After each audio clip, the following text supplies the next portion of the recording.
नाज़रीन जामशोर मां ख़बर वाक़ई पहुचाईंदासीं। FBI जे असिस्टेंट डायरेक्टर दोदो ख़ान अतार जी वफ़ात बाद मेडिकल सेंटर जी मालिकी लाइ संदसि अॻूणी तलाक़ियल ज़ाल ज़ाहिर थी वई आहे, जे बाद पुलिस मरीज़नि ऐं स्टाफ खे ॿाहिरि कढी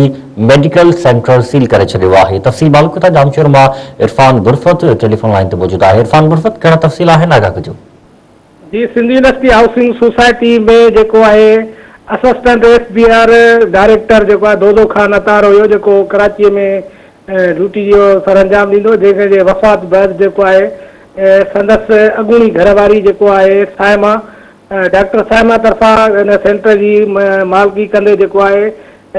राति जे पेट में नामालूम हथियारबंद साण करे जेको आहे सेंटर में हला कंदे ऐं सेंटर जे अंदरि घिड़ी आई ऐं हुन में मालिकी दावा कंदे जेको आहे सेंटर हलाईंदड़ जेको आहे दोदो ख़ान अतार जो भाउ दरिया ख़ान ऐं उनजी भेण मारवी ऐं उनजी भेण जेको आहे बख्तावर जेके उहे उते मौजूदु हुयूं, जिनखे जेको आहे हथियारबंद जे मदद सां ई जामशोर पुलिस जे B सेक्शन थाणे जे SHO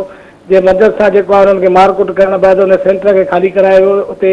पेशेंट जेके दाख़िल हुया उन्हनि में बि कीआट पइजी विया, काफ़ी पेशेंटनि खे टिपूं जहिड़ियूं उन्हनि जो चवणु हुयो त जंहिंखां पोइ जेको आहे उन्हनि खे मारकुट करण बैदि सेंटर खे ख़ाली कयो वियो ऐं पुलिस जे मदद सां उन सेंटर खे सील कयो वियो, जंहिंखां पोइ छिक ताण तेज़ थी वई आहे। उन हवाले सां दोदो अतार जो भाउ आहे दरिया ख़ान ऐं हुनजी भेण जेको आहे मारवी जेको आहे मेरान टीवीअ सां ॻाल्हाईंदे चयो आहे त हीउ जेको सेंटर आहे 2019 खां हिते असां ॻाल्हायूं, असांजे भाउ जे नाले सां हीअ प्रॉपर्टी गजल तौर ते हुई, जेका असां काफ़ी सालनि खां हिते हलायूं पिया ऐं सिंध यूनिवर्सिटी हाउसिंग सोसाइटी में। त ओचितो संदसि अॻूणी घरवारी हुई जंहिंखे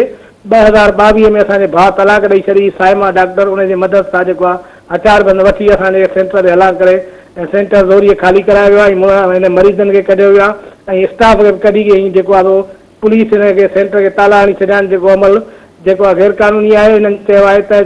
असां आला अमलदारनि खां मुतालबो कयूं था इहो सेंटर। इरफान, इहो ॿुधाइजो त हीउ पुलिस जेको सेंटर सील कयो आहे, छा अदालती हुकुम ते सील कयो वियो आहे या पुलिस पाण मुरादो सील कयो आहे?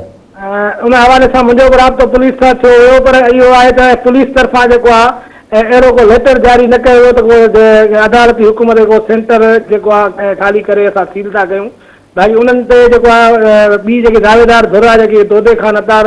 जो जेको बिरादर आहे, उनजो इहो चवणु आहे त हिन वटि का बि अथॉरिटी या को बि लेटर असांखे न ॾेखारियो वियो। बाक़ी कोर्ट में पटिशन कई त जेको आहे असांजे हिन सेंटर ते ज़ोरीअ केरु कब्ज़ो करे वेठल आहे ऐं उनजो भाउ जेको आहे हुते मौजूदु आहे। बाक़ी अहिड़ी का ॿी साम्हूं अहिड़ी दरख़्वास्त अमल में न आई, जंहिंजी बि ॿुधणी को 20 तारीख़ ते थी ऐं उनजी पोइ हेयरिंग जेकी रखियल आहे उहा 24 तारीख़ ते रखी। अच्छा इरफान बुरफ़त, हलंदड़ मेडिकल सेंटर ते हला कई वई आहे, हथियारबंद जेके तव्हां ॿुधायो पिया त उते हला करे मेडिकल सेंटर खे बंदि कया विया, त मरीज़ कहिड़ी तरफ़ शिफ्ट कया विया आहिनि ऐं छा उन्हनि हला कंदड़ माण्हुनि ख़िलाफ़ कार्रवाई थी सघी आहे? जी, जेको आहे मरीज़नि खे त असल में हुन राति जे टाइम ते हिननि जेको आहे हमलो करे सेंटर ते अचानक कयो, त जंहिंखां पोइ मरीज़ जेके आहिनि उहे केॾांहुं हलिया विया केॾांहुं हलिया विया पंहिंजी मदद सां। जॾहिं सेंटर खे तालो ॾिनो वियो पुलिस जे तरफ़ां त ज़ाहिर आहे मरीज़ पंहिंजे मदद पाण त ॿियनि अस्पतालुनि में शिफ्ट थी विया आहिनि ऐं अञा ताईं जेको आहे सेंटर खे तालो लॻल आहे उते पुलिस मुक़ररु आहे। इरफान बुरफ़त, तव्हांजी महिरबानी तफ़सील ॾियण जे लाइ।